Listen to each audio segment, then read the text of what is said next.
Hola, ¿qué tal? Buenos días. Muchas gracias a todos los que nos escucháis al otro lado de vuestras pantallas. Sabéis que Cofas, empresa líder en lo que es seguro de crédito, información, caución, factoring y muchas otras cosas a nivel mundial, solemos hacer seminarios, muchos de ellos presenciales, sobre lo que opinamos de cómo está el mundo a nivel de los países.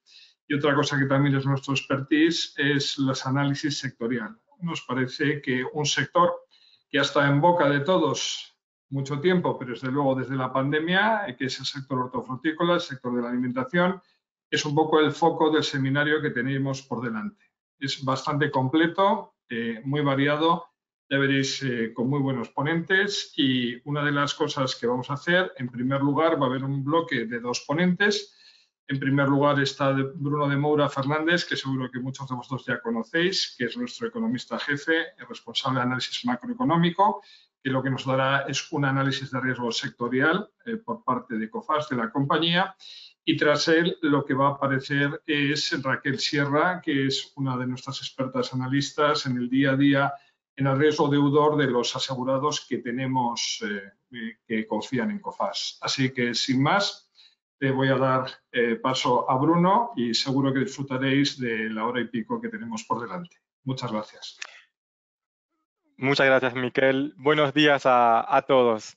Sí, les voy a dar una breve introducción, que hoy vamos a enfocarnos un poco más en realidad en el mercado español, pero un poco más de la situación internacional del sector agro, que obviamente después va a condicionar el mercado también español. Vamos a hablar un poco de los fertilizantes, de la energía, también de fenómenos meteorológicos, también obviamente de precios de los cereales, de la carne, productos lácteos, del azúcar también, y terminaremos por los concursos también de empresas, a ver cómo esto impacta el sector en Europa.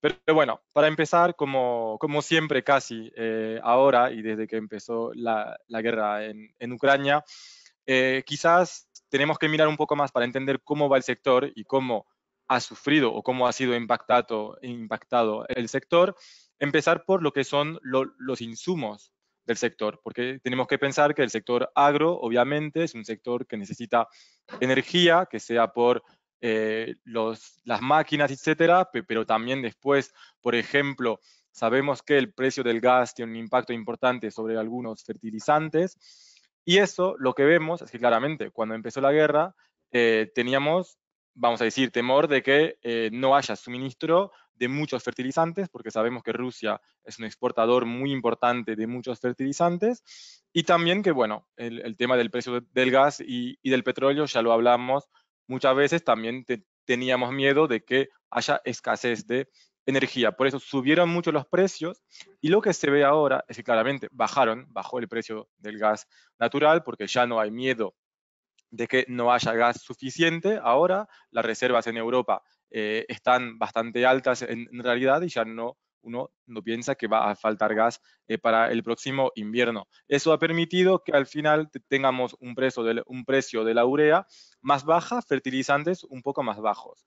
Pero el problema es obviamente que nosotros anticipamos que el precio del gas va a repuntar en la segunda parte del año y en 2024. También eso lo piensan los mercados, que ya anticipan un precio de 50 euros básicamente en los meses que vienen, comparando con 15 o 20 euros lo que teníamos antes. Por eso también los fertilizantes es probable que sigan siendo bastante más caros todavía, y vemos que el fosfato también sigue él mucho más caro.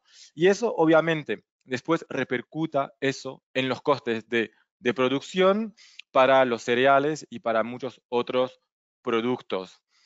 Y el otro punto fundamental, creo yo, para entender un poco en qué ámbito se está moviendo el sector a nivel mundial, son las repercusiones del Niño. ¿Qué es el Niño? El Niño es un fenómeno meteorológico que no es nuevo, es algo que ya conocemos desde hace 500 años, algo así, pero que se está volviendo cada vez más frecuente por el calentamiento global.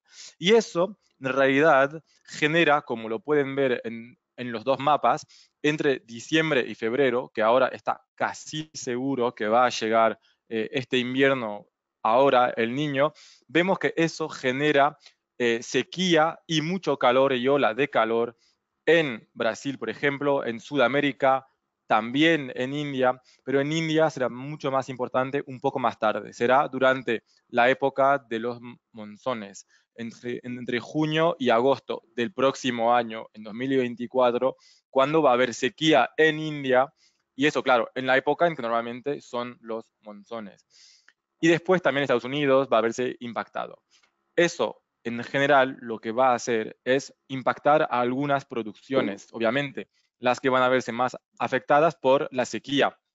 Por ejemplo, el trigo en Australia y el azúcar. El azúcar ya lo hablaremos un poco más tarde, pero el azúcar va a verse impactado que sea en India o en Brasil, que son dos de los mayores productores a nivel mundial, por la sequía que va a impactar este invierno y después el próximo verano en nuestro hemisferio.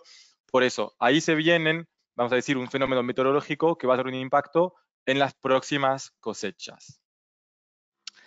Y eso, obviamente, se repercuta en los precios de los cereales. Por ahora, como pueden ver, la situación que tenemos es que habían subido y mucho al principio de la guerra por miedo de falta de suministro, etcétera, y desde entonces han bajado. Más que nada, el precio del trigo ha bajado.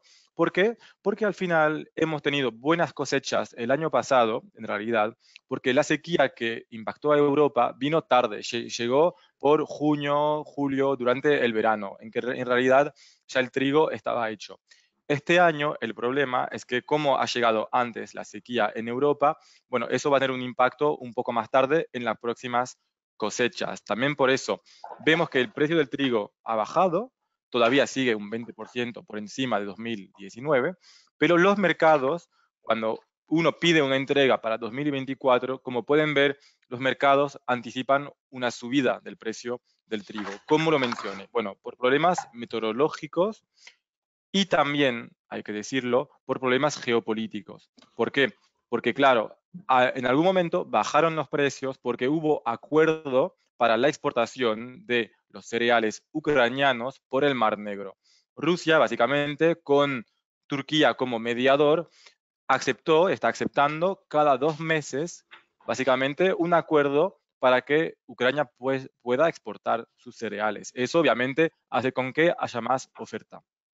El problema es que, claro, Rusia solo lo renueva por cada 2 meses, porque así puede tener más impacto, vamos a decir, puede amenazar con no permitir a Ucrania exportar y eso lo utiliza en las negociaciones. Entonces, cada 2 meses, ahora, básicamente el acuerdo va hasta mediados de julio y en realidad ya vamos a tener nuevamente negociaciones. Y con la escalada, las tensiones, con la nueva ofensiva ucraniana, tenemos que ver si en realidad en algún momento no tenemos también tensión aquí. Por eso genera incertidumbre y eso también ayuda un poco a Rusia porque le permite tener también un precio de los cereales un poco más altos. La soja también está muy alta. ¿Por qué? También porque hay sequía en Argentina. Por eso, como pueden ver, hay sequía en varias partes del mundo y también con la demanda china, al final el precio de la soja queda bastante alto. El maíz también ya se vio impactado por la sequía, también cosecha bastante mala en Estados Unidos el año pasado y eso hace con que estamos 80%. Pues claro, han bajado los precios desde 2022, pero estamos 80% por encima de 2019. Por eso, por ahora, precios todavía altos de los cereales. Y lo del trigo han bajado, pero se espera que puedan volver a subir. Y eso tiene un impacto después en toda la cadena de producción, en realidad, en todo el sector. ¿Por qué? Porque, claro, los cereales sirven después para el ganado. Por eso el precio de la carne también, como pueden ver, tiene una correlación importante con los precios de los cereales a nivel mundial. También hay que hablar, porque en España es muy importante, de la carne porcina. Como pueden ver, los precios están muy altos y si comparamos con la última década.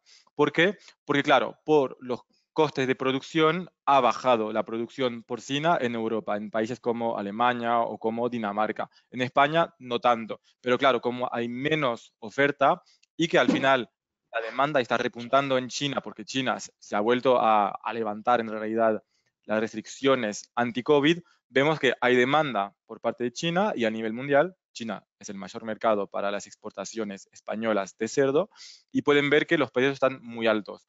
Es probable que bajen en algún momento, pero van a quedar muy altos y como pueden ver, claramente estamos en esa tendencia. Los lácteos es igual, siguen también eso, porque al final, claro, después cuando hay carne más cara, también después los lácteos también. Y el azúcar quizás es un poco, vamos a decir, el producto del momento. ¿Por qué? Porque el azúcar concentra un poco todos los riesgos, todas las incertidumbres. La primera, ya la mencioné, es el niño. Incertidumbre sobre producción de azúcar en 2024 en Brasil y en India. Y también es un producto que está siendo impactado por el proteccionismo de algunos países. India ha prohibido las exportaciones de azúcar, ha restringido las exportaciones de azúcar ya en 2022 y los ha prorrogado desde aquel entonces. Vemos, es un problema. ¿Por qué? Porque vemos que cuando hay tensiones sobre, vamos a decir, los productos del agrofood, al final muchos países, vamos a decir, se encierran, son más proteccionistas, y eso, en vez de suavizar los problemas en la cadena de producción y las tensiones de suministro, obviamente genera eso, vamos a decir, una agravación. También es el caso con el trigo. El trigo, tenemos que tener en mente que China tiene la mitad de los stocks de trigo. Entonces, claro, en algún momento, si hay un problema con el trigo o tensiones geopolíticas o lo que sea, también es una arma que, vamos a decir, se puede utilizar eso. Pero bueno, como pueden ver, básicamente precios más altos, pero hay que tener cuidado con el azúcar. Y para terminar mi parte de aquí, les estoy enseñando un poco los concursos, básicamente, de empresas en el sector. Solamente les enseño 3 países, porque son los únicos países donde tenemos los concursos por sector, y lo que pueden ver es que España, Francia y el Reino Unido, en los 3 países, los concursos en el agrofood o en la agricultura, en realidad, al final, están nuevamente a niveles de antes de la pandemia, niveles 2019, porque claro, los costes han subido y obviamente eso después tiene un impacto en toda la cadena de suministro. Doy el paso ahora a Raquel, que les va a enseñar un poco nuestra visión del riesgo en el sector de Cofase.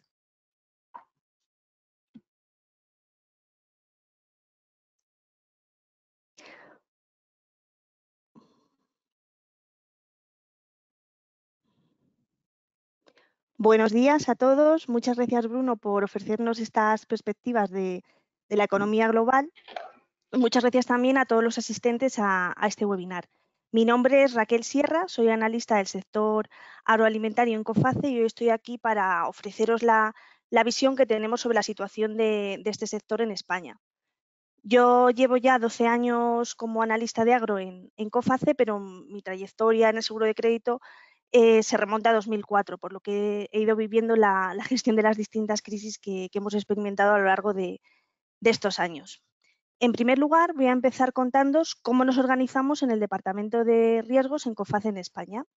Somos un equipo de 24 analistas y tenemos una división por sectores. Para nosotros es muy importante esta organización sectorial porque nos permite una mayor especialización y conocimiento. Es fundamental estar cerca de los asegurados para tener un mayor nivel de información y con esto poder tomar las mejores decisiones en cada momento posible. Nuestro abanico de clientes es muy diverso.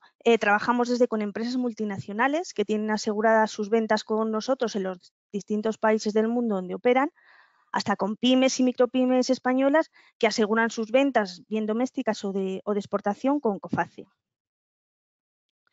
Hoy estoy aquí para compartir con vosotros nuestra visión del sector agroalimentario. Este es un sector clave para Coface, supone más del 30% de nuestra exposición global. Es importante destacar que engloba distintos subsectores y cada uno de ellos tiene un comportamiento totalmente distinto. No tiene nada que ver el hortofrutícola, cárnico, sector pesquero, la gran distribución, cada uno tiene sus particularidades. Tal y como ha comentado Bruno anteriormente, el aumento de los costes de producción a nivel mundial ha afectado a todos los eslabones de la cadena alimentaria, desde la producción, transformación, distribución y transporte. El impacto está siendo especialmente negativo en el caso del sector primario, que además se ha visto perjudicado por la sequía, tal y como nos comentará Julio Berbel en la siguiente exposición. Todo este alza de los costes ha generado un incremento de los precios de los productos que paga el consumidor final. Hoy nos vamos a centrar especialmente en el sector hortofrutícola. En este ejercicio el sector se está enfrentando a una campaña de exportación complicada.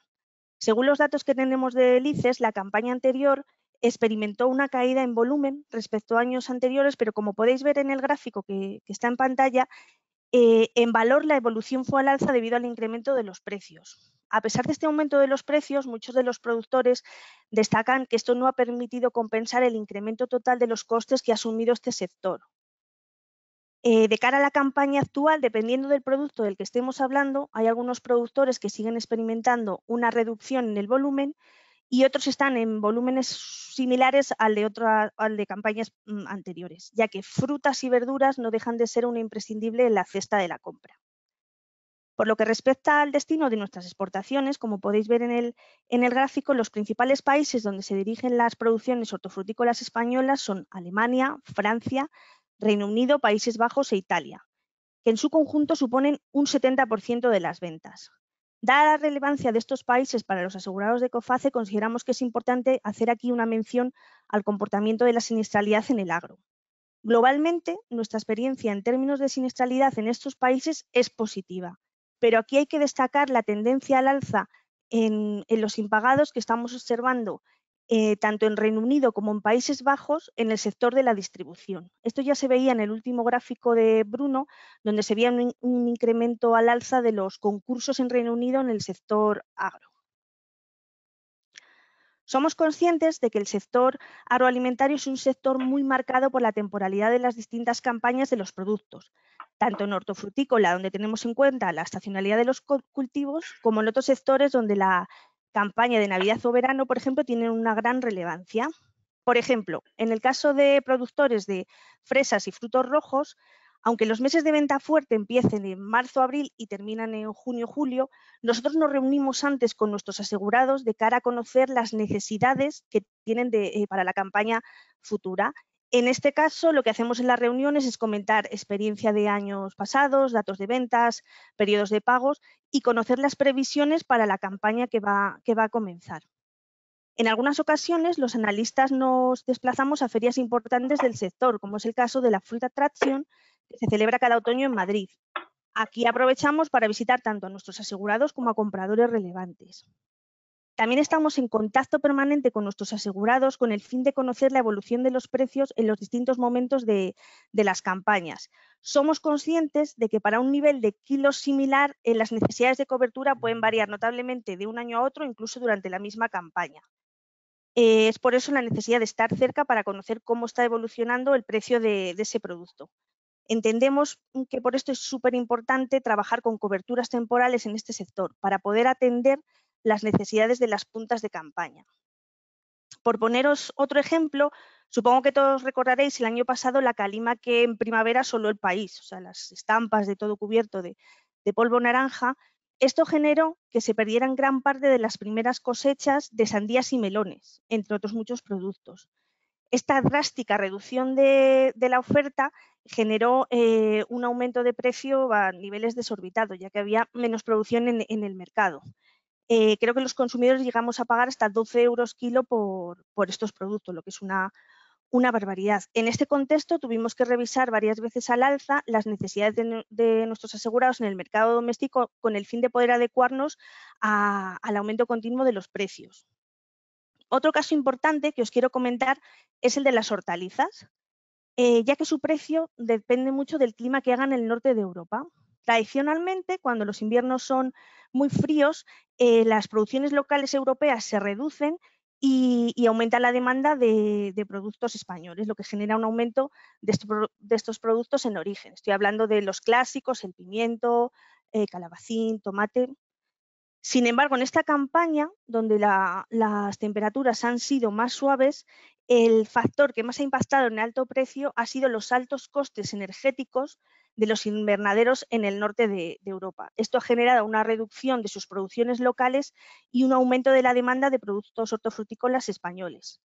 Aquí en España, como tenemos un clima mucho más suave, nuestro consumo energético es mucho menor y esto nos hace mucho más competitivos. En la mesa redonda escucharemos cómo algunos de nuestros asegurados se están enfrentando a estos retos. Todo esto que os estoy contando afectan los distintos niveles de actividad de los departamentos de riesgos de los países donde estamos presentes. Es un sector que exige una gran agilidad por parte de los analistas con el fin de podernos adecuar a las variaciones de los precios. Debido a la elevada inflación sufrida en el año 2022, en COFACE en España recibimos un incremento significativo de las solicitudes de clasificación. Esas aumentaron un 9%, pero es que en importe aumentaron un 33% más respecto a 2021. Esto fue consecuencia directa del aumento ininterrumpido de los precios. Los datos que manejamos de los primeros 4 meses de este año reflejan una moderación tanto en el número de solicitudes como en el importe de las mismas. Perdón, que voy a beber agua. Ahora os voy a hablar sobre cómo se está comportando la siniestralidad en España en el sector agro. Tras años de economía dopada por las diversas medidas adoptadas con el fin de paliar los efectos del COVID, tanto en España como en el resto de países de nuestro entorno, estamos observando un incremento general de la siniestralidad. De hecho, como ha comentado Bruno, estamos mucho más cerca de los niveles previos a la pandemia, del año 2019. En agro incluso estamos ligeramente por encima. No se trata de la gran hecatombe que preveíamos al inicio de la pandemia, pero sí que es importante señalar que la tendencia es un incremento de la siniestralidad, destacando el sector agroalimentario. Dentro de los diversos subsectores, el mayor incremento de impagados lo estamos viendo en la industria agrotransformadora, donde estamos recibiendo impagados recientes con un impacto notable. En el gráfico que tenéis en pantalla, la barrita más oscura corresponde al año 2023 y ahí podéis ver la relevancia de la parte de la industria agro. Nosotros hemos hecho un análisis con los principales impagados recibidos, con el fin de tratar de detectar algunos patrones comunes. En general vemos que se repite la pauta de elevado endeudamiento en un contexto de subida de los tipos de interés. También observamos empeoramiento de los márgenes. Nuestra opinión es que en algunos de estos casos puede que las empresas no hayan sido capaces de repercutir todo el incremento de costes sufrido a sus clientes. Esto, unido al incremento de la carga financiera, es lo que puede estar originando las tensiones en los pagos.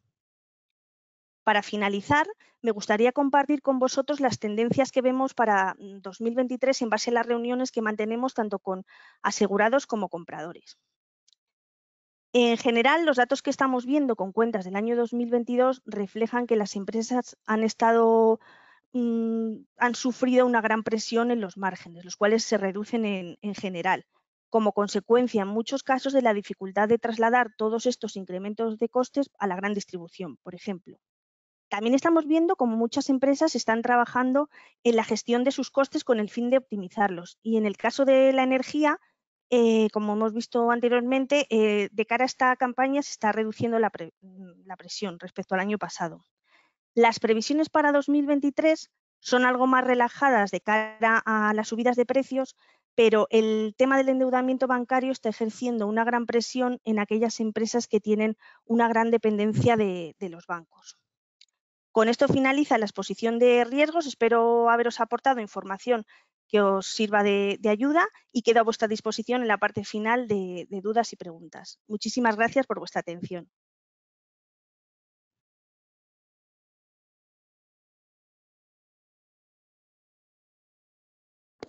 No te escuchamos, Miquel.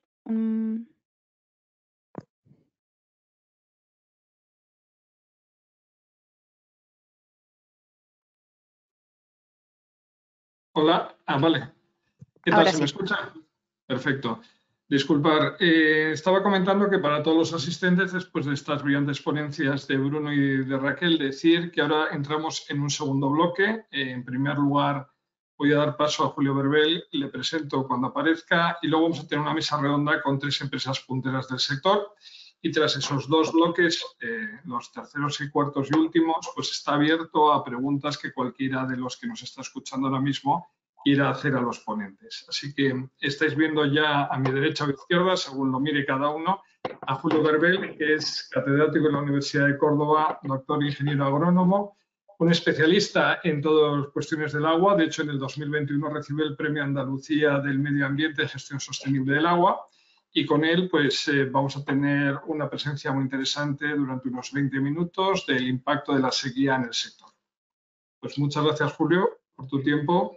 Muchas gracias por invitarme y y ha sido muy interesante las conferencias que me han precedido, así que voy a tratar de complementar la información. Voy a compartir pantalla, más que nada tengo unos gráficos que son muy ilustrativos, ¿no? A ver, Perfecto. bueno, la sequía del 2023, perdón. ¿Estamos viéndola? Sí, sí, sí. Vale.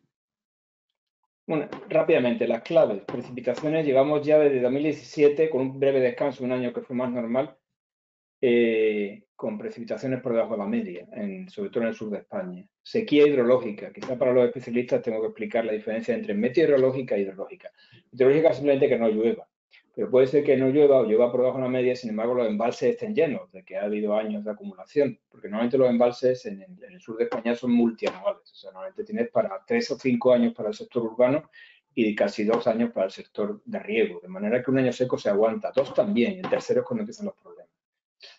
Hay un riesgo real de desabastecimiento urbano. Hay comarcas en el sur de España que están teniendo realmente problemas, que ya cuento luego cómo lo hemos solucionado. Riesgo de desabastecimiento industrial. Estuvimos a punto de cortar el agua al polo industrial Campos de Gibraltar en octubre del 2020, cuando empezó a llover. Daño severo al secano. Esta campaña ha sido especialmente mala y el secano ha sufrido mucho. Y un impacto que todavía tenemos que ver, pero puede ser entre 1.500 y 2.000 millones de euros en el sector primario, directo e indirecto. Es bueno que recordemos que por cada euro en el sector directo, es decir, de agricultura, de producción agrícola pura y dura, casi hay 0,8, casi otro euro de producción indirecta, tanto de inputs como de outputs, ¿sí? Tanto de procesamiento del producto terminado como de suministro, de lo que hemos hablado algunos de los precedentes, ¿no? Bueno, esta es la sequía actual, veis que se concentra en Cataluña, se concentra también en la zona de Castilla-León, que está ahí, luego veremos que los castellanos leoneses están protestando y se concentra mucho en el Guadalquivir. Esa foto que vemos es incluso afectando a Huelva, que es una zona que normalmente llueve más. Abajo, no sé si veis, el SPI es un indicador que cuando está por debajo de la media quiere decir que estamos en sequía, ¿no? No sé si esto estorba o no estorba. No estorba. Ah, vale, de acuerdo. Bueno, pues veis cómo ha habido una sequía 82-86, 90, quiero transmitir lo cíclico que es esto. Es decir, tenemos un tema cíclico, pero es verdad que esta sequía está siendo muy larga, aunque los daños más graves han sido cuando hemos llegado después de que ya los embalses están vacíos, ¿no? Antecedentes. Mirad, estas son las sequías históricas en Andalucía. Veis que algunas incluso, ahí hay un caso de 11 años, 4 o 2, alguna sequía más breve. Y sobre todo la sequía, fijaros que es realmente algún caso de uno, pero últimamente todo el mundo dice que son sequías más largas. Realmente yo no sé si es porque son más largas o porque como tenemos tanta regulación y tanto embalse, un año apenas se nota ya, se nota ya, por lo que luego os contaré. Estas son ya mirando un poco los últimos 30 o 40 años, veis como en el Guadalquivir, que ahora mismo la sequía está afectando, hemos visto antes a Cataluña y Andalucía fundamentalmente, un poco también a la zona de La Mancha, pero sobre todo aquí al sur, donde estos son los años que los regantes no han podido regar. Entonces ha habido recortes, incluso, fijaros, el año 95 fue dramático, no se llegó a regar nada, o sea, se murieron muchísimas arboledas, ¿no?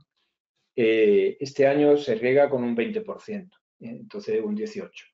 Y ahí hay algunos ajustes y tal que han permitido sobrevivir, que esperemos que permitan sobrevivir a la arboleda, lo cual tiene impacto para el sector seguro y porque algunos de los arboledas pues se han financiado y en principio pensando en que en 3 o 4 años van a empezar a producir, pero si le pilla la sequía, pues lo mismo no pueden no llegan a producir.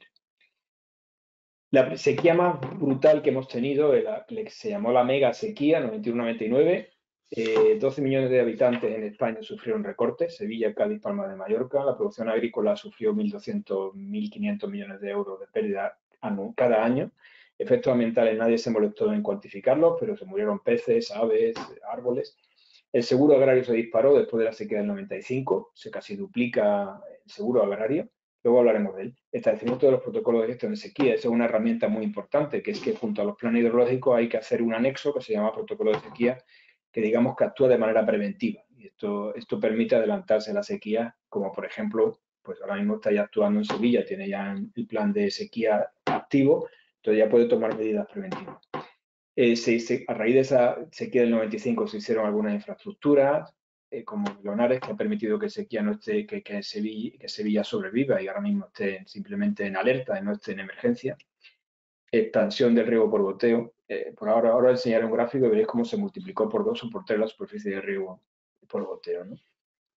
La sequía del 2005-2008, hay un trabajo si a alguien le interesa de cómo afectó al área de Barcelona, que hubo que traer barcos y que al final se hizo un trasvase del Ebro que no se llamó así, sino se llamó tubería de conexión, pero se hizo un trasvase porque ya era imposible llegar, y que, bueno, se estima en 1.600 millones de euros las pérdidas en el área de Barcelona, que sería casi un 1% del Producto Interior Bruto catalán, ¿eh? En Andalucía, pues la sequía 2005-2008 sobre todo tiene un impacto más que urbano-agrícola y efectivamente pues otros 1.000 millones de euros. O sea, cuando hay una buena sequía, 1.000 millones de euros enseguida se van en el sector agrícola, ¿no? Eso es directo, no indirecto, ¿no? Es solo para recordar que esto forma parte del clima mediterráneo, aunque hay sequías también en países no mediterráneos. Ahora mismo tienen sequía en Indonesia y en algunas zonas de Asia, pero son climas monzónicos. En los climas mediterráneos es muy normal la sequía. En Australia tuvieron lo que se llamó la sequía del milenio, de 2000 a 2010, y bueno, no sé, al final lo importante es que toda esta zona roja pues llegó a prácticamente perder dinero o no tener dinero, o sea, farm business profit, ¿no? Rentabilidad. Y aquí veis la caída esta de lluvias por debajo de la media desde el año 2001 hasta el año 2000 para adelante. Fue brutal, ¿eh? En California, aquí podéis ver que de una sequía de 22 años, realmente han sido 10 años muy malos, pero se puede hablar de que llevan 22 años con lluvias por debajo de la media. Un estudio de la Universidad de California estima que unas pérdidas para el Estado de unos 1.600 millones de euros al cambio, ¿no? El año 22, que bien, curiosamente cuadra con los datos españoles. A mí me gusta, yo hago mucho seguimiento de California porque se parece mucho a España. Aquí veis como California, el año 21 fue el año más seco en 97 años. O sea, realmente, bueno, pues la situación es dura, ¿no? España, ya yendo a nosotros, que queremos hablar de la actualidad, fijaros que la respuesta a la sequía en los años 90, lo que a nivel español, esto es un gráfico de toda España, cómo cae la superficie cultivada. Esto es algo que ayer precisamente lo hablaba a nivel planetario, también está cayendo la superficie cultivada, curiosamente.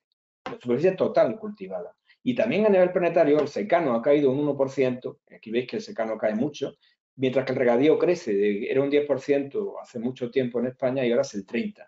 Esta es la respuesta normal del agricultor a la sequía. Rápidamente empieza a buscar agua y actualmente en España, si miráis la literatura, veréis que hablan de un 60% de la producción agrícola de origen de regadío, pero eso está muy obsoleto. Eso está hecho en base al estudio al Plan Nacional de Regadío de 2005 y yo creo que está obsoleto y yo creo que está ya en un 70%. Entonces, es importante y es la primera medida que tiene el agricultor para prevenir la sequía y paliar la sequía. Y de hecho, no hay restricciones en el regadío ni en el Ebro ni en el Duero, donde las restricciones realmente están ahora mismo en el Guadalquivir. Y luego hablaremos de eso porque el tema hortifrutícola es muy interesante lo que pasa. El secano efectivamente no puede sobrevivir. Aquí veis un 85% de la pérdida en el secano malagueño. En el mapa anterior no sé si se vio, pero la zona de Málaga está muy castigada, ¿no? El sector agrario considera que es la sequía peor de los últimos 40 años. Claro, esto es Valladolid. Yo no sé el año Valladolid desde los años 90, incluso anterior, ¿no? ¿Qué es lo que ha hecho el seguro? El seguro sobre todo tiene, el secano sobre todo tiene el seguro. Y el seguro en España es bastante exitoso, en el sentido de que hay una gran superficie asegurada y eso hace que mucho agricultor sobreviva, ¿no? La sequía, la cobertura cubre un 5% de la producción final. Este año el récord de indemnizaciones, si bien es cierto que lo que se asegura fundamentalmente es cereal secano, ¿no? Porque el regadío técnicamente no se puede asegurar, porque teóricamente el regadío ya está asegurado per se, porque eso es el riego, ¿no? Aquí tenéis una breve mención del éxito. En España el 50% de la superficie está asegurada, mientras que Francia, que es el segundo país, está en el 30%, Italia en el 15%, en Grecia hay un seguro obligatorio muy básico. En Alemania solo el 0,5% está asegurado contra la sequía, pero ya lo he comentado antes, el seguro solo cubre el secano, o sea, en la sequía hidrológica, que los embalses estén vacíos, no está cubierto. Está cubierto el regadío en el sentido de que está cubierto para helada, granizo y tal, pero no de sequía, ¿no? En el riego, pues hay restricciones ahora mismo en el Guadiana, alguna pequeña en el Duero y sobre todo en el Guadalquivir, que la situación hemos visto antes que es dramática. Entonces este año se notará la caída de producción de todos los cultivos regados, donde el objetivo principal del agricultor es sobrevivir al verano. Aquí tenéis, esto lo hemos visto antes, un poco a recordar, la situación tan seria, tan dramática de tener solo un 18% de lo normal. O sea, toda el agua va a ir a salvar la arboleda. El arroz no se cultiva este año prácticamente, ¿no? Ya vamos un poco a los impactos. Bueno, antes comentaba la reacción del sistema. ¿Cuál es la reacción del sistema?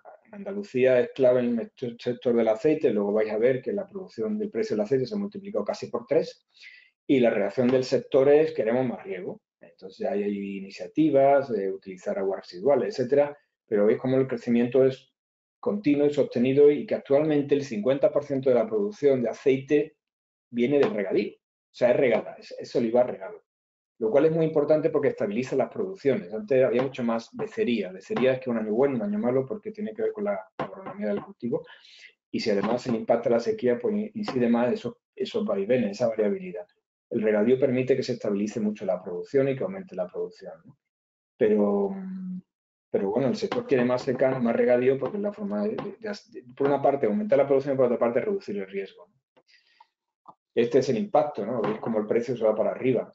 Ha caído la producción un 50% y por el tema de elasticidad, pues el precio ha subido un 72%. El otro día leía que el consumo en España, medido a nivel del supermercado, ha bajado un 25%. Es decir, esa diferencia entre la caída nacional de un 50% y una caída de consumo de un 25% está cubierta con importaciones. A pesar de eso, veis que el precio va para arriba, ¿no?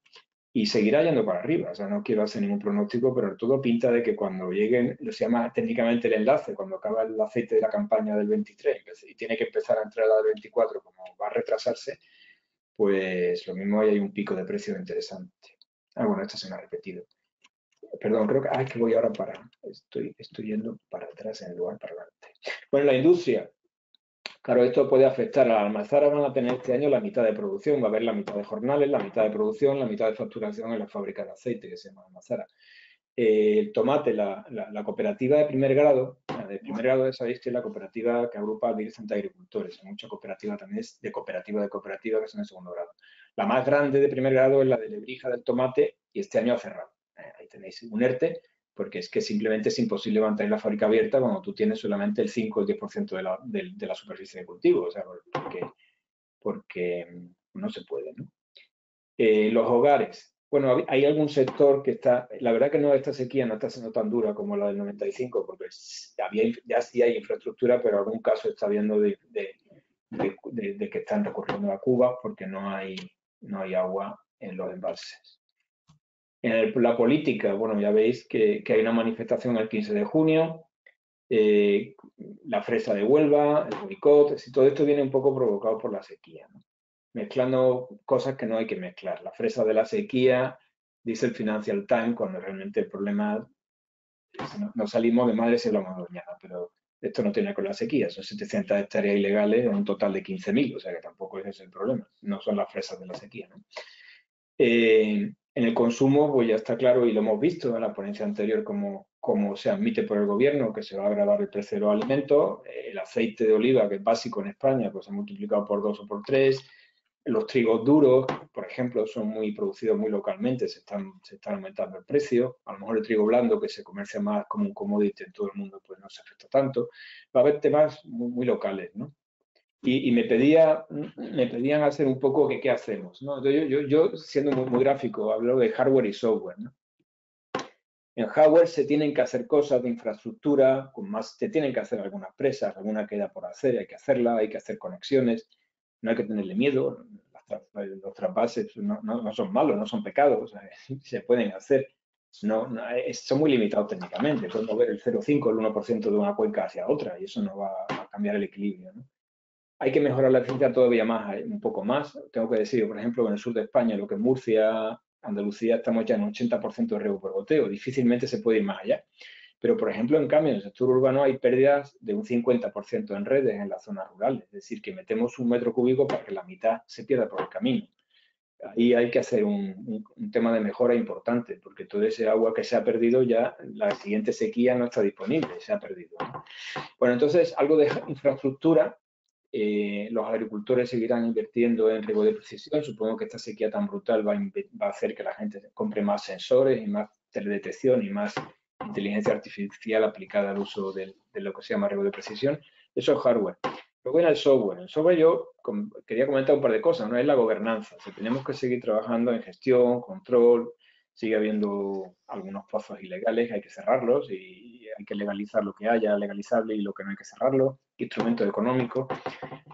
En Andalucía está habiendo, para paliar esa falta de dotaciones, estoy terminando, me queda solo un minuto, ¿no? Una de las herramientas que se está utilizando es el mercado de derechos. Es decir, alguien que no quiere regar, pues vende su derecho. Entonces está habiendo una transferencia de derecho del arrozal, que es muy poco productivo, a esos leñosos que tienen que sobrevivir.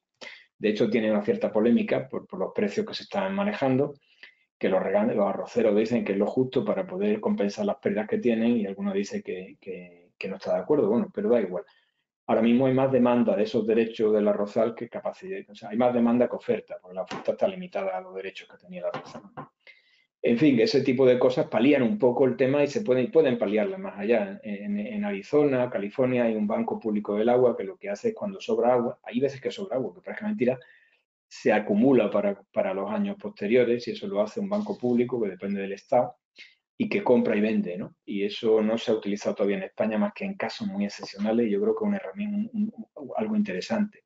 En el mundo de las finanzas hay que seguir con el tema de los seguros, explorando si es posible hacer un seguro para la producción regada, que lo estudió Agroseguro y lo descartó, bueno, porque lo sigan estudiando.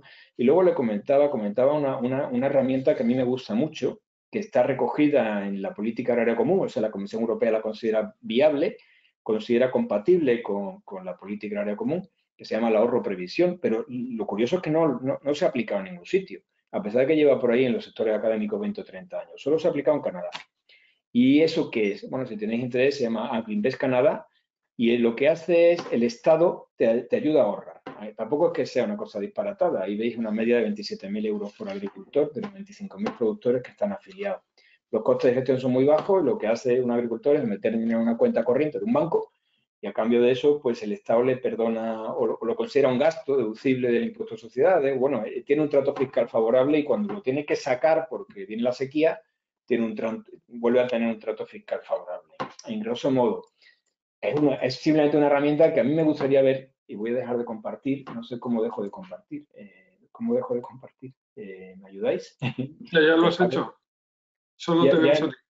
¿He dejado de compartir o no? Sí. Sí, ya está, Julio, ya está. Bueno, es simplemente una herramienta que sugiero, porque creo que tenemos que explorar. Creo que es bueno para el sector financiero, es bueno para la agricultura, es bueno para todo el mundo. O sea, cuando una cosa es buena para todo el mundo, bueno, a lo mejor es mala para Hacienda, pero tampoco es mala para Hacienda, porque luego llega la sequía y empiezan a soltar dinero de indemnizaciones y tal. O sea, que tampoco es malo para... De hecho, fijaros que el seguro en España es tan exitoso porque el amo de Espinosa y los gobiernos aquellos al principio de la democracia, en los años 70, a alguien se le ocurrió la idea de que como después de la sequía venía un montón de indemnizaciones y todos los agricultores llorando, bueno, pues vamos a poner un seguro que ayude a que en vez de que venir a llorar porque ha habido un pedrisco, subvencionamos el seguro, o sea, casi 30-40% del coste del seguro, depende de qué seguro, ¿no? Pero 30-40%, un número gordo, está subvencionado por el Estado. Pero el Estado al final se da cuenta, es muy rentable. Esto de hecho España lo copió de Estados Unidos y lo ha copiado bien, porque ahora mismo lo hacemos mejor que los americanos.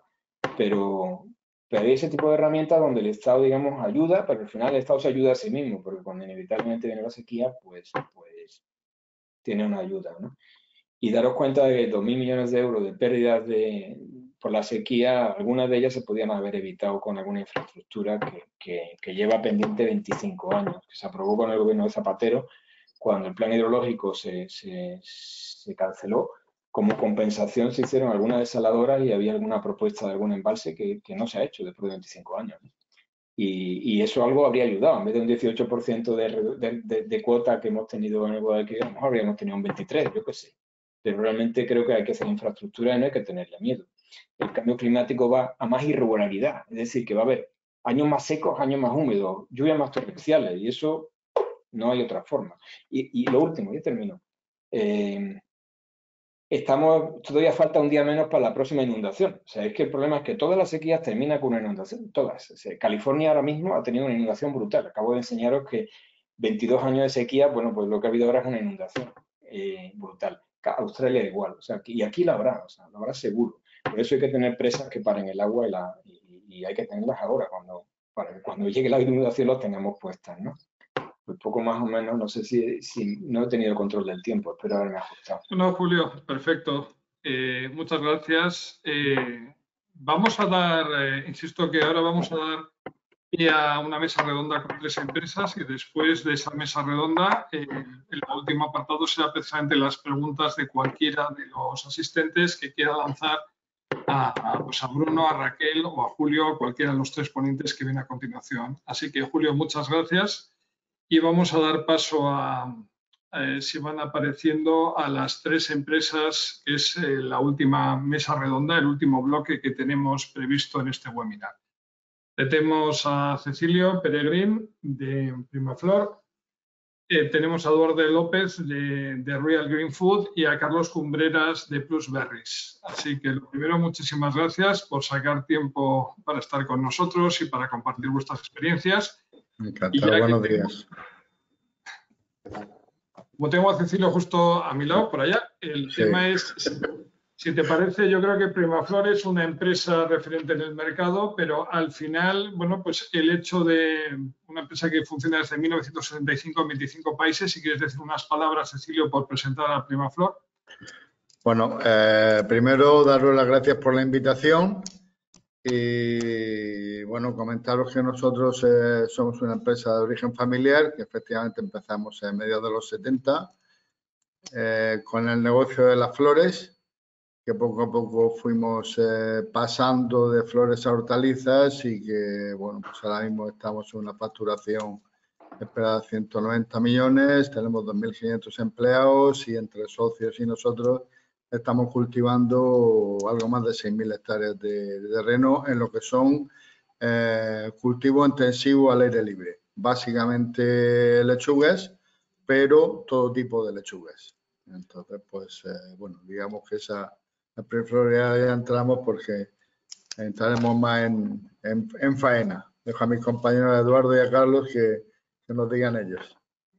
Muy bien, muchas gracias, Cecilio. Pues, Carlos, si te parece, al final director de operaciones de Plusberries, al final una empresa de 6 empresas familiares, como decís vosotros, de jóvenes agricultores, si puedes introducir a Plusberries, empresa de frutos rojos y frutas de hueso. Bueno, solo una pequeña precisión. Yo soy director de operaciones de Agromartín, que es uno de los miembros del grupo, ¿vale? Bueno, realmente Plusberries, como bien has dicho, somos 6 empresas familiares, es decir, que realmente ahí el hecho identificativo podría ser la tradición en lo que hacemos. Principalmente estamos en el sector de frutos rojos, ¿vale? Somos referencia en el sector de frutos rojos, pero también hacemos fruta de hueso, ¿vale? Frutos rojos tales como arándanos, frambuesa y fresa, ¿no? Y bueno, nuestra vocación es hacia una producción muy sostenible, ¿vale? Y eso, bueno, pues, y sobre todo a mucha innovación varietal que nos lleva a tener, bueno, pues unas producciones que son bastante significativas a nivel organoléptico, ¿vale? Yo creo que es una de las cuestiones que además el consumidor pues más valora. Gracias, Carlos. Y en último lugar tenemos a Eduardo López, que es el CEO de Real Green Food, una empresa con marcas tan conocidas como Botarra, Yecue o Bitter, al final con 8 centros de producción, 850 trabajadores presentes en 60 países. Si quieres, Eduardo, presentar tu empresa. Sí, buenos días. Lo primero, gracias por la invitación. Segundo, agradeceros también a Julio, Bruno y Raquel las presentaciones que han estado muy bien ahora. Bueno, la compañía en la que represento es una compañía histórica que aglutina 3 negocios diferentes. Aglutina el negocio de las verduras, de las legumbres y del champiñón en fresco. En verduras y en legumbres hacemos conserva, por tanto tenemos el ciclo de las propias campañas, sobre todo en verdura, y en champiñón producimos en fresco, ¿vale? Somos el segundo operador de España fresco y la primera marca en verduras en cristal y la segunda. Tenemos unos 850 empleados y la compañía es un grupo de empresas que tiene pues, marcas que tienen más de 100 años, como puede ser, ¿no? y estamos centrados geográficamente en el norte de España. Tenemos 7 plantas, de las cuales 6 están entre Navarra y La Rioja. La séptima está en Castilla-La Mancha. También es una compañía familiar, lo que sé que es unipersonal, pero no hay ningún fondo, ninguna multinacional. Muchas gracias, Eduardo. Pues si os parece, en este foro, bueno, una de las cosas que se ha hablado ya y que seguro que, bueno, si no estáis de acuerdo, encantado en abrir el debate, pero es que estamos ante un año en el que continúa la subida de costes. Se ha visto al final cómo baja el área cultivada, pero al subir los precios debido a la inflación, pues al final el volumen es mayor. Pues en Cecilio, vosotros en Primaflor, ¿cómo veis el año 2023? Estamos ya en la mitad, bueno, dentro de poco llegamos al 30 de junio. ¿Cómo veis este año, esta subida de costes, esta pérdida de márgenes? Bueno, a nosotros nos viene muy bien hablar de esto ahora porque cerramos año el 30 de junio. Con lo cual sí que podemos hacer un balance más o menos bueno. Sí que es cierto que hasta la primera parte del año, hasta diciembre, la subida de costes fue totalmente, yo creo que por la palabra brutal se queda corta, ¿vale? Sí que es cierto que, y al final se ha tratado de intentar repercutir a los clientes esa subida de costes, que ha habido muchas reticencias, nos ha costado horrores y ha habido gente que, bueno, que se ha quedado por el camino cuando no ha podido, no ha querido, en fin, asumir esa subida de costes. Sí que es cierto que a partir del mes de enero hubo una reducción de esos insumos. O sea, digamos que el año 22 sí que fue el año importante. Vimos la subida de enero de enero en adelante, donde ya las subidas fueron grandísimas, fue desde junio, julio hasta diciembre, ¿no? Ahora sí parece que se están ajustando un poco.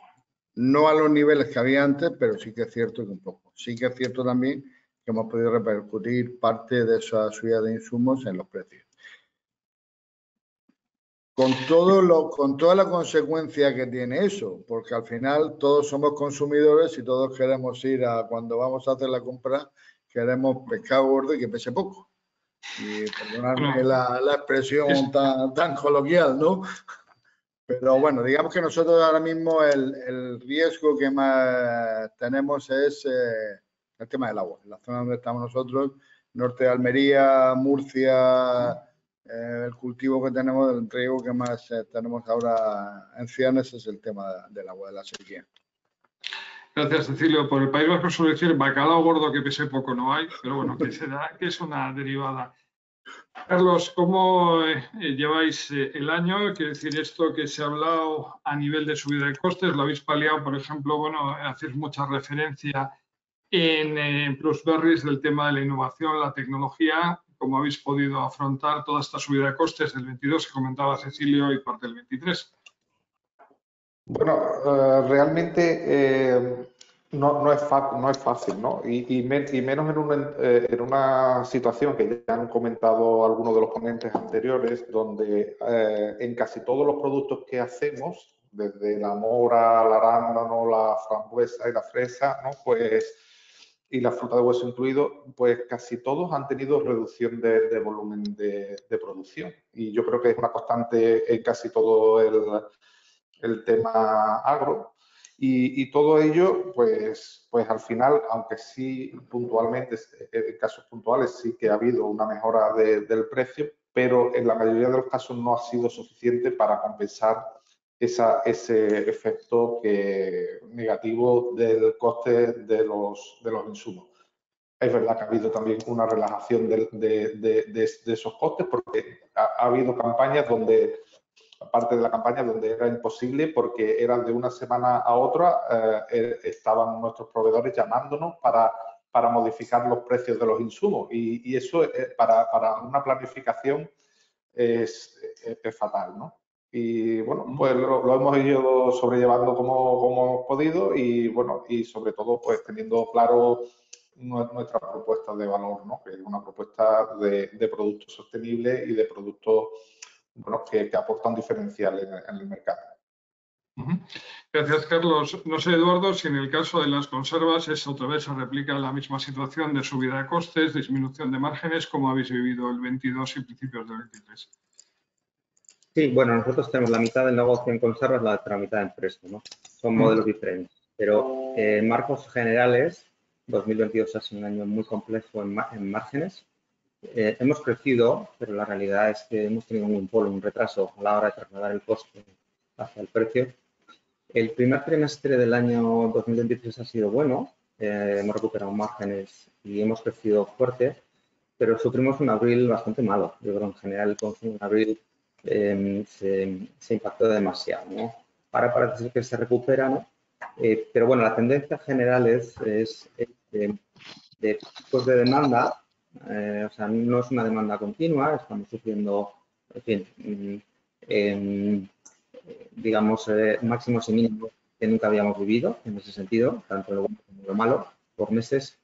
Y creo que lo ha dicho Carlos, ¿no? Yo creo que aquí la clave es cómo planificas, cómo intentas planificar con una demanda que tiene picos y una oferta que es compleja. La oferta, nosotros materia prima tenemos, en el norte no hay tanta sequía y además nuestro negocio es muy cercano, tenemos los cultivos muy cerca y controlamos la cadena, pero en cualquier caso, jugar con una demanda con incertidumbre y una oferta que tiene sobrecostes, lo que nos está provocando, que yo creo que es el gran punto que nosotros vemos, es que el circulante de las compañías que acumulamos productos, como puede ser la conserva o otros insumos, el circulante en un entorno inflacionista y con demanda tan rara, se nos incrementa y la necesidad de recursos es superior. ¿Vale? Entonces, bueno, este año lo vemos como el año que tenemos que recuperar márgenes, pero que desde el punto de vista del balance va a ser muy retador para todo. Gracias, Eduardo. Pues comentaba Cecilio antes el tema en el que nos hemos acostumbrado a comer bien y a comer barato, pero bueno, también es el mercado doméstico, ¿no? A nivel de exportación, una cosa que igual hay que poner encima de la mesa es que últimamente nos comparamos con Francia y Alemania diciendo lo bien que vamos, pero hemos visto en los mapas de Bruno que son los dos principales importadores de España, ¿no? O sea, no nos puede ir bien si los principales mercados de importación no van bien. Como veis, los mercados exteriores, en vuestro caso ya a partir de julio, que vosotros empezáis año en julio, pero insisto, las ideas que hay sobre Francia, Alemana, la Unión Europea en recesión técnica, como veis, los mercados exteriores más importantes para Primaflor. Bueno, para nosotros el mercado español es muy importante porque producimos las 52 semanas del año y además tenemos una parte del negocio que es cuarta gama, ¿no? Pero si hablamos de exportación, sí que es cierto que hay países que vemos que se están resintiendo más, curiosamente Reino Unido, y sin embargo Alemania y Francia sí que son capaces de, al establecerse en precios semanales, sí que son capaces. Nuestro producto es muy volátil. Yo me imagino que seguramente Carlos también será, bueno, y Eduardo en la parte de fresco también le pasa, ¿no? Pero dependemos mucho sobre todo de la oferta, ¿no? La sensación que tenemos por el problema del agua que hemos comentado antes es que yo creo que el año que la campaña de exportación que empieza luego en octubre, noviembre, pensamos que va a haber menos producción, básicamente por un tema de que no hay recursos hídricos, ¿no? Sí que es cierto que los países que son precios semanales son capaces de pagar el precio que haga falta. Ellos al final necesitan el producto en las estanterías y cuando falta producto pagan lo que tengan que pagar dentro de una cosa razonable, lógicamente, ¿no? Pero sí que puedo decir que este año, por ejemplo, las cadenas alemanas, en el caso de lo que son las lechugas, se han portado razonablemente bien. O sea, cuando ha estado barato no nos han pasado por la quilla, y perdón por las expresiones coloquiales, pero al final uno es verdulero y le sale la parte verdulera, pero bueno, tenemos buenas sensaciones. Tenemos buenas sensaciones por lo que estábamos hablando antes con los compañeros de esa apuesta de valor que somos capaces de darle a los clientes que en condiciones normales prefieren trabajar con empresas que están trabajando con sostenibilidad, que están con la digitalización en el campo, etcétera, etcétera. Todas esas apuestas de valor que damos y que de alguna manera sí que nos tienen el resultado a la hora de poder hacer unas ventas a unas cadenas que son realmente las que tienen el 90% del mercado en Europa. ¿Puedes hacer una puntualización o anotación sobre el Reino Unido? Porque quiere decir que al final la libra con el euro en un año más o menos está en 1,17, más o menos, siempre sube y baja. Es decir, no ha habido cambio. Casi si vemos la libra hace un año, ¿a qué se debe o a qué pensáis en Primaflor el impacto? ¿Qué impacta más la demanda en el Reino Unido ahora mismo? Bueno, los ingleses, los británicos, es que son muy británicos, ¿no? Entonces, este año, cuando se empeñan en que quieren un producto que es el de la foto, me da igual que sea Berries o que sea lo que sea, que exigen que sea el de la foto y no son capaces de pagarlo, pues se pueden encontrar con un cierto desabastecimiento que yo creo que no ha sido tanto como apareció en prensa, pero ellos han jugado un poco con esa psicosis que de vez en cuando producen la gente para crear esa tensión. Pero bueno, yo creo que es una política de las propias cadenas inglesas. Muchas veces hay de todo, ¿no? Pero muchas veces no se dan cuenta de que están en un mercado mucho más globalizado del que piensan ellos. Gracias. ¿Qué tal, Carlos, en vuestra parte, por la parte de Plusberries? Los mercados internacionales os han ayudado a mantener lo que ha sido la demanda en finales del 22 del 23. ¿Cómo veis el mercado internacional? Bueno, realmente en frutos rojos sí es verdad que nosotros tenemos una vocación exportadora importante y la verdad es que en líneas generales, ¿vale? En la mayoría de ellas, con una excepción muy puntual de la frambuesa en la primera parte de la campaña, pues bueno, pues la verdad es que casi siempre hemos ido cortos de producto, ¿vale? Sí, es verdad, y esperamos que esa tendencia se mantenga en parte, se mantenga así, porque realmente estamos vendiendo salud y eso el consumidor europeo no quiere dejar de consumirlo, ¿no? Entonces, bueno, pues al final esa pequeña ventaja la tenemos. Distinto es ya el tema de las posibles tensiones que se puedan producir en la cadena porque al final el precio se fijará y de ahí, digamos, los márgenes van hacia abajo, ¿no?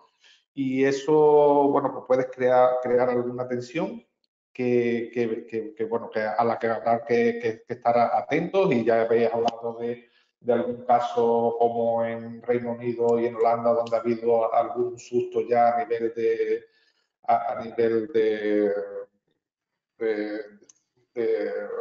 quiebras y tal, ¿no? Es decir, que eso es un tema que evidentemente hay que estar atento, y evidentemente coincido con Cecilio que el Reino Unido sí es verdad que es un mercado bueno, que también por su orientación,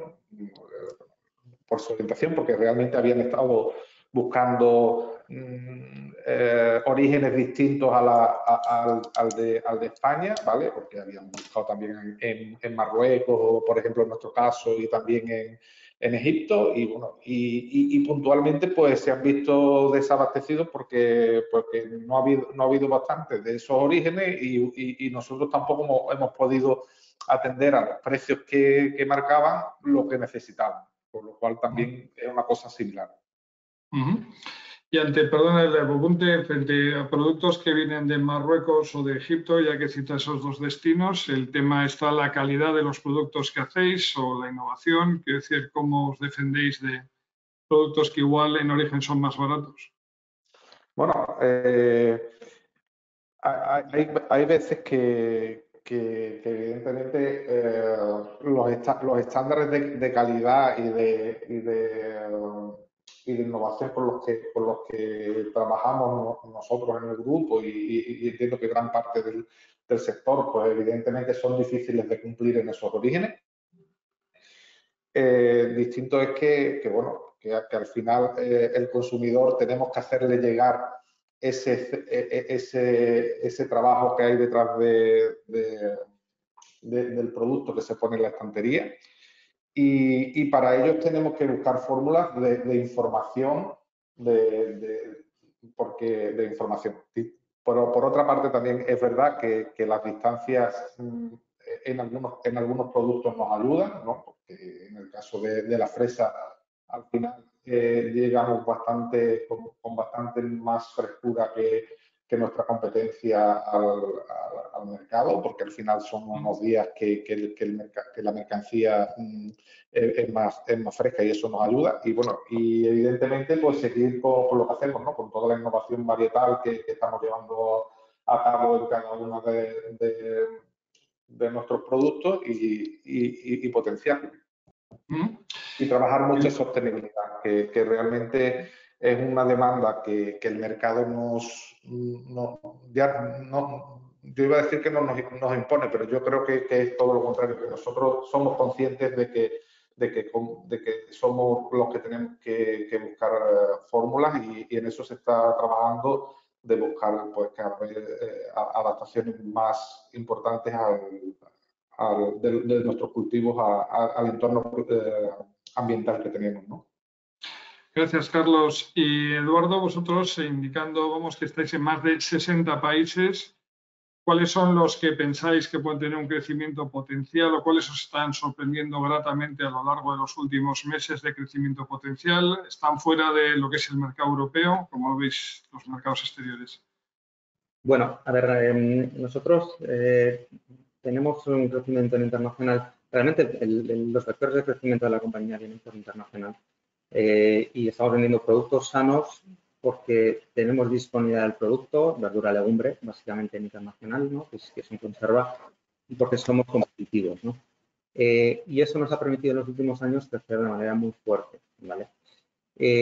Nosotros vendemos en Europa continental, también en Estados Unidos, en Latinoamérica. No vendemos en Reino Unido apenas, vendíamos antes, pero no vendemos apenas. Y también en Asia.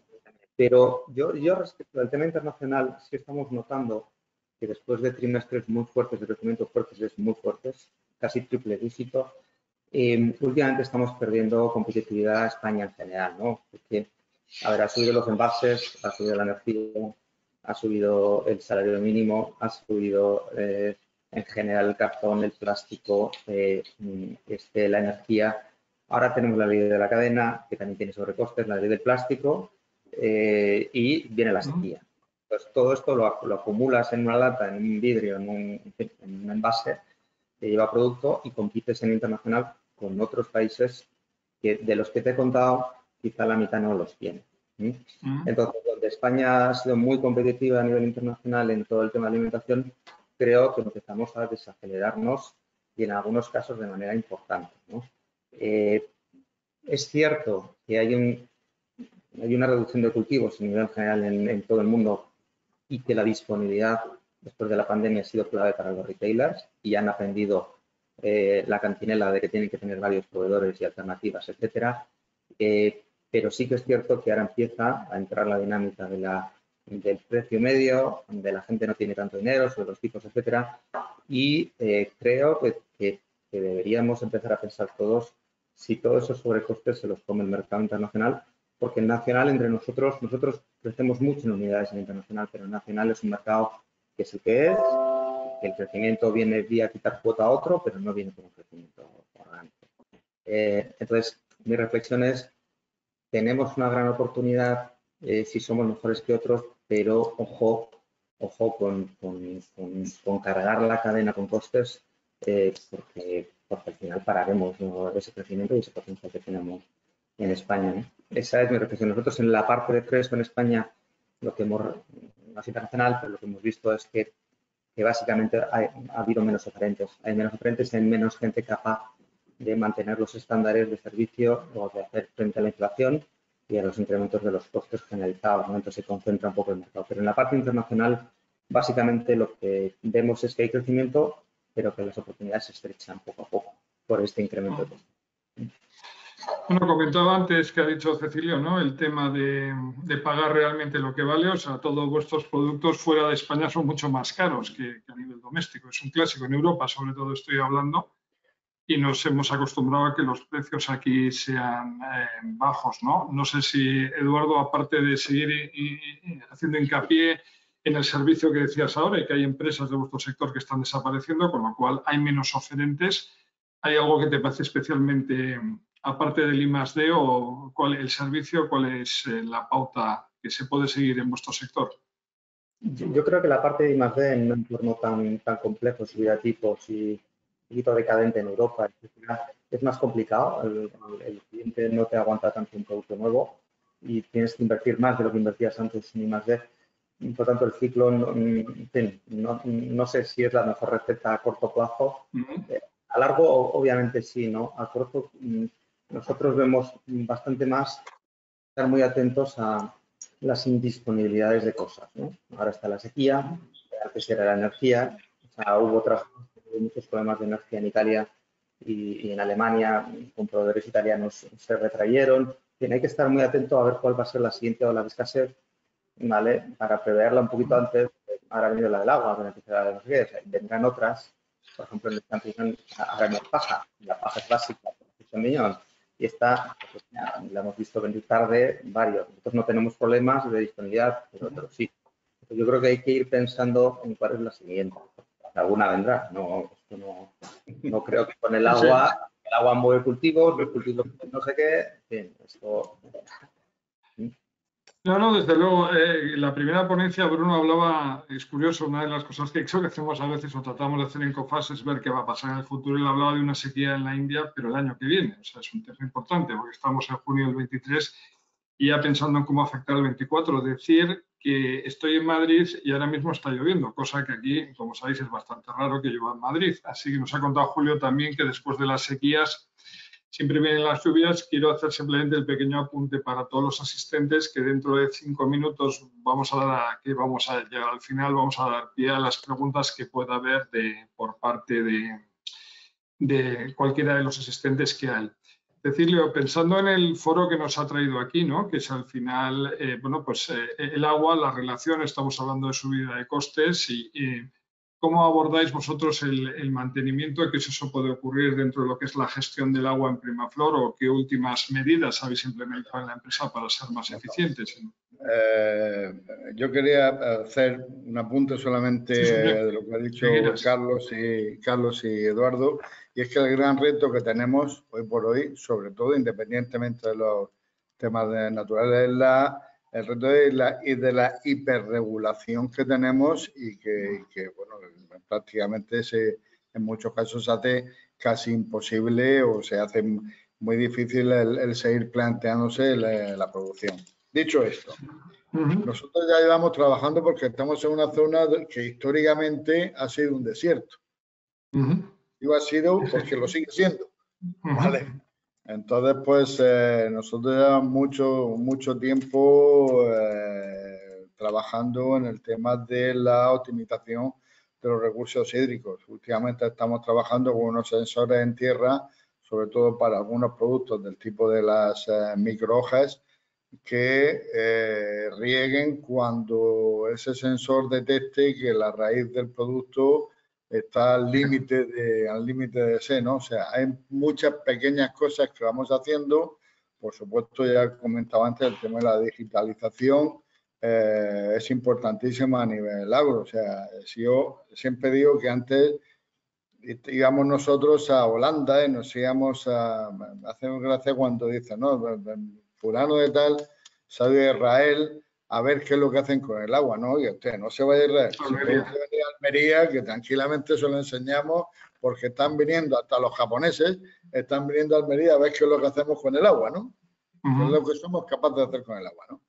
Bueno, digamos que nosotros llevamos trabajando mucho tiempo en este tema y tendremos que seguir trabajando. Creo que recordar que lo ha dicho el profesor Verbel, que ahora lo que habría que hacer, ya que las lluvias estas torrenciales son cada vez más cerca de la costa, deberíamos de hacer no tantos pantanos en la zona de las cabeceras de los ríos, sino más cercana a la costa, hacer pantanetes porque desgraciadamente hace poco también hemos tenido una gota fría que afortunadamente no ha hecho demasiado daño, pero sí que ha llovido bastante y es una pena que se vayan al mar tantísimos metros cúbicos, ¿no? O sea, algo de esto un poco entre todos y pensando que, como han dicho mis compañeros, producimos alimentos.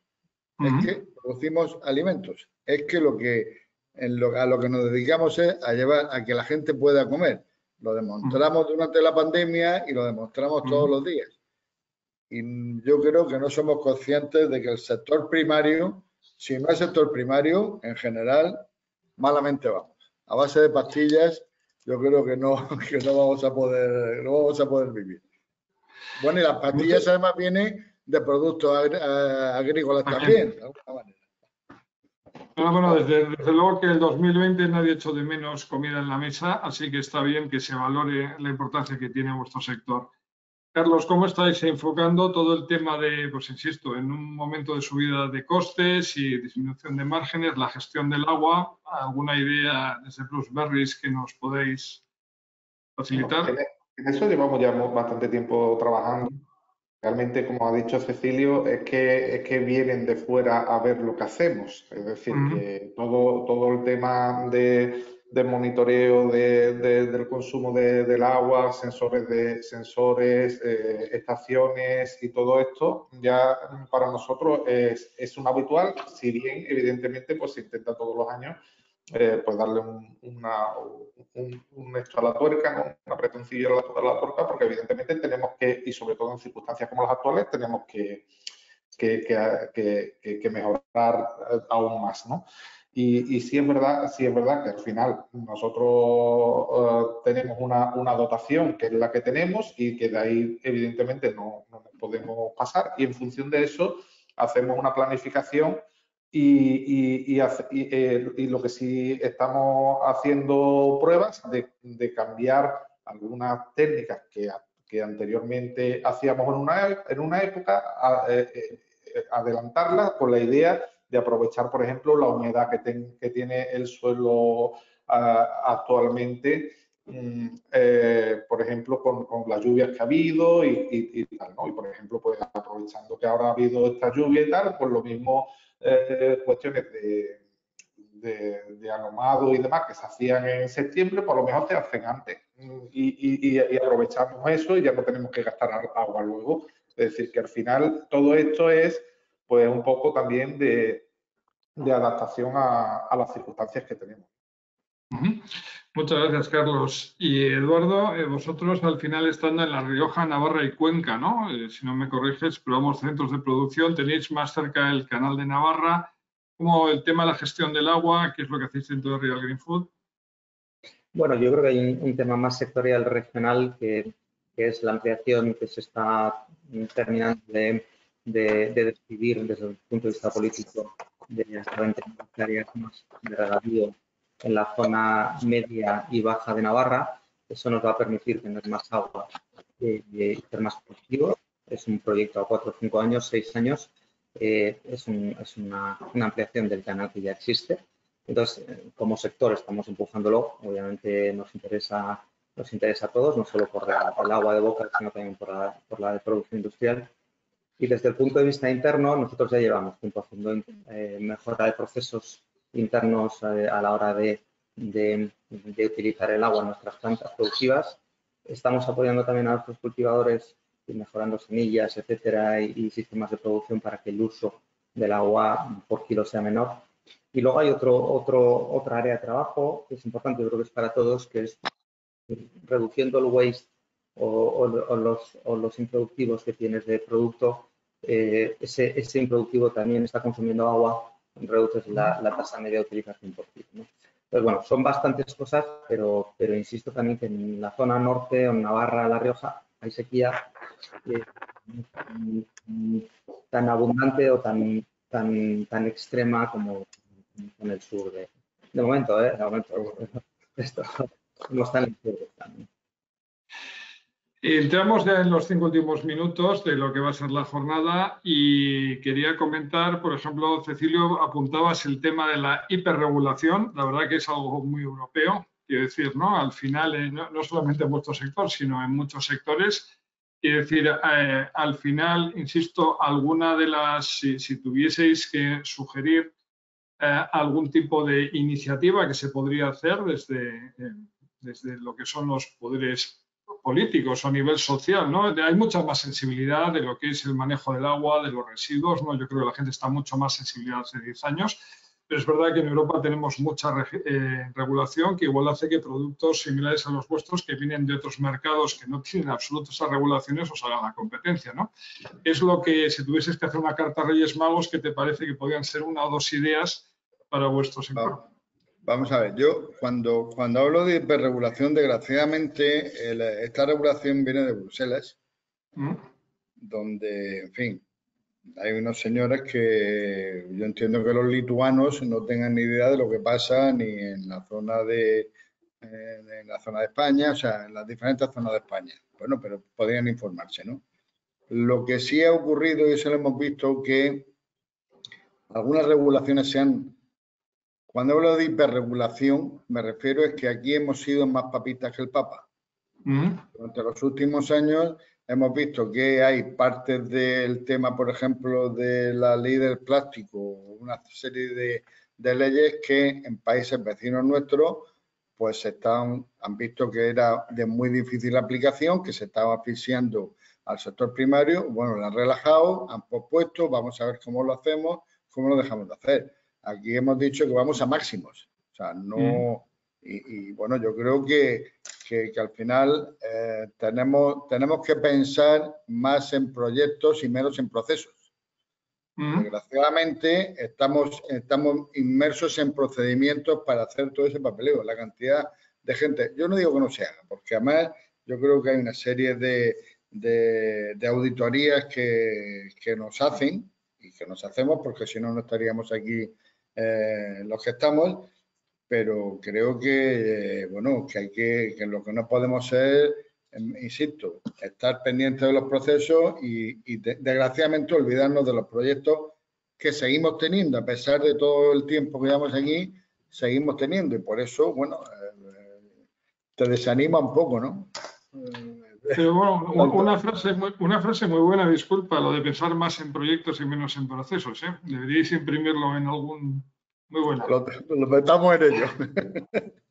Carlos, si tuvieses que hacer una carta a Reyes Magos, una o dos ideas precisamente en vuestro sector, ¿qué se te os ocurriría? Hombre, yo coincido en que quizás no deberíamos de ser campo de pruebas de normativa comunitaria, como ha sido el tema del plástico, ¿no? Y por otra parte, también centrarnos más en el fondo y menos en esas formas que al final lo único que hacen es aumentar mucho la burocracia. Y, hombre, entiendo que en eso pues se debería de dar un poco de más, una escucha más activa al sector, porque si al final estamos todos inmersos en esto, debemos de trabajar conjuntamente estamos de acuerdo en trabajar hacia determinados objetivos, pero no al final que se convierta todo esto en crear carga burocrática, ¿no? Y yo creo que al final tenemos que pensar en el resultado final y para conseguirlo, a lo mejor con regulaciones más sencillas, porque el exceso de regulación al final lo que lleva es muchas veces a su desconocimiento o a que sea imposible su aplicación, ¿no? Y al final, pues, oye, pues vámonos a las cosas más sencillas que suelen funcionar mejor, ¿no? Muchas gracias. Y Eduardo, finalmente, en tu caso, ¿alguna sugerencia, idea? Bueno, a ver, yo el tema Europa, yo estaba hace un poquito allí. A ver, yo os diría lo siguiente. Lo primero es, a mí me parece muy bien la sostenibilidad medioambiental, pero tiene que ser también paralela a la empresarial y a la social. Arrastramos muchos trabajos, muchos empleos y solo se ve cuando la sostenibilidad medioambiental está por encima del resto, se ve cuando empiezan a haber quiebras o empieza a haber que hay menos empleo, ¿no? Entonces, yo eso es lo primero. Yo solo pediría a Europa que todos jugamos en la misma liga, porque si nosotros tenemos una regulación, Italia no, Francia no y los chinos no, oye, el aire será el mismo, el que respiramos todos. pero oye, el mismo rasero para todos, ¿no? Y yo, por último, yo creo que todo esto parte de la base de que Europa de verdad se tome en serio el sector agroalimentario es estratégico. Es decir, si aquí cuando falta agua, entonces el agua es estratégica. Cuando falta comida, el agua es estratégica. O sea, la comida es estratégica, pero entendamos que la gente no puede vivir sin agua ni comida, ¿no? Entonces, a mí me parecen muy bien las armas y me parece muy bien otro tipo de cosas que le llama estratégico Europa, pero creo que la reflexión en origen es si quieren o no tener un sector agroalimentario potente y estratégico a largo plazo. Para mí. Entonces el resto ya vendría, o sea, no regularías, no sé qué, no entorpecerías, al revés, ayudarías, ¿no? Esa es un poquito la reflexión. Decía Cecilia antes que vendéis alimentos, lo cual os lo agradezco mucho. Bueno, seguro que yo y todos los que os están escuchando. No sé si queréis hacer algún comentario, algo más que os haya quedado en el tintero, que os apetezca comentar. Alimento y salud. Alimento y salud, sí, pues bueno, la famosa dieta mediterránea, ¿no? Sí. Mucho empleo, y mucho empleo, que muchas veces... Bueno, 850 trabajadores son unos cuantos, ¿sí? No hay sostenibilidad medioambiental si no hay económica. Social y económica. Está claro, pues... Es que esa lleva la otra, la económica lleva la social. Son mucha gente a la que tenemos, mucha responsabilidad a la que tenemos con la gente que nos ha ayudado a llegar donde estamos. Totalmente. Pues la idea es ser sensibles con vuestro sector y ver la importancia que tiene para todos. La verdad es que ha pasado la hora y media. Muchísimas gracias, Cecilio, Eduardo y Carlos, por vuestro tiempo, a Julio, a Raquel y a Bruno por sus brillantes presentaciones, a todos los asistentes por vuestro interés y nada, pues nos volveremos a ver en medios, aparecerá algo más haremos de COFAS y gracias a estos señores que son nuestros asegurados y los empresarios que nos dan de comer y salud, pues podremos repetir alguna jornada como esta. Pues muchas gracias. Hasta la próxima. A vosotros. Hasta luego. Chao. Hasta luego. Adiós.